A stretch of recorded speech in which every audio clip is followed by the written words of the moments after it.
So hey guys, in this video we are actually going to install TWRP on Samsung A34 5G.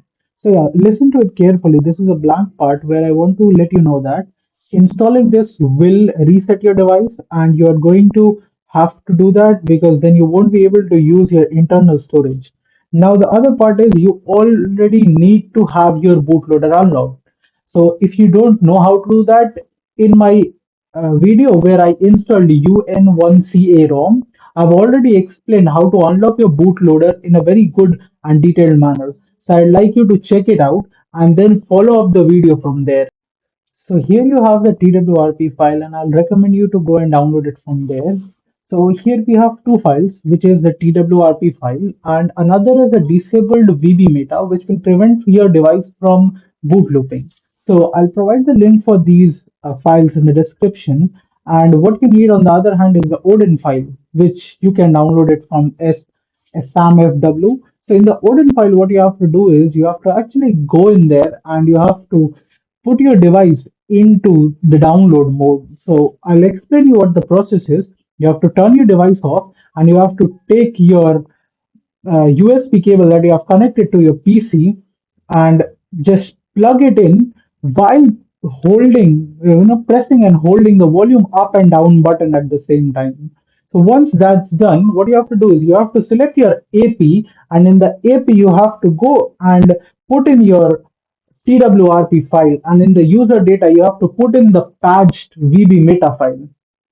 So you saw in the screen, I actually went into the option and turned off the auto reboot, which is a very necessary step as while the device is done flashing, it would not automatically reboot in to the TWRP or the system, which it can do if you don't disable it. So now we'll just go ahead and hit on start and you can see on the screen the phone's there in the download mode, and now we'll just continue and again cross checking that we have kept it off. We will just hit on start. So you can see on the right also the phone also starts receiving the TWRP recovery. So once the recovery is done flashing, what you have to do is, yeah, this step wasn't filmed very clearly, but I'll explain you through the words. You have to actually see on the instructions on the screen is very much clearly mentioned. You have to press and hold the volume down and the power key. They have written it as the key. So you have to hold the volume down and the power key to turn your device off.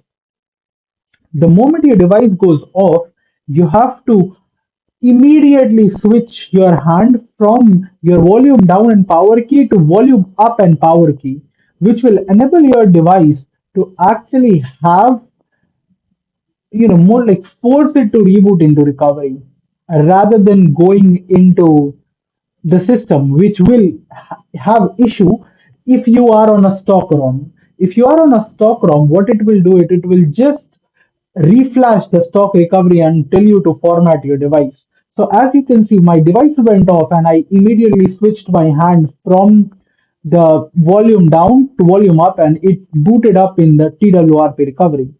So once you are in TWRP recovery, you have to follow the steps as on the screen. You have to go into the wipe option. On the top right, you can see there is an option as wipe.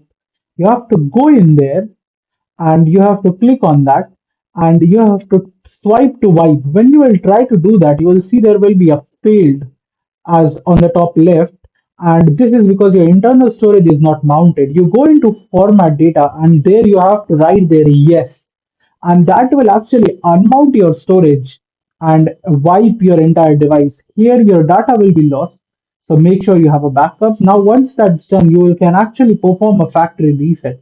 This is how you will be able to access all your files and everything. And this Dalvik cache is an important process as you will need to do it if you try to reboot into your system. Now you can see in the storage it shows 0, and when I select it again you can see it started to show my storage, which means that it has successfully detected my storage being there, and now I can back up my entire internal storage as well, which is very handy if you are someone who is continuously switching between different ROMs. So here you go. You can just simply back up everything with your data and the system. So thank you for watching. If you like this video, just subscribe to the channel, and I'll be coming up with a video of KSU installation.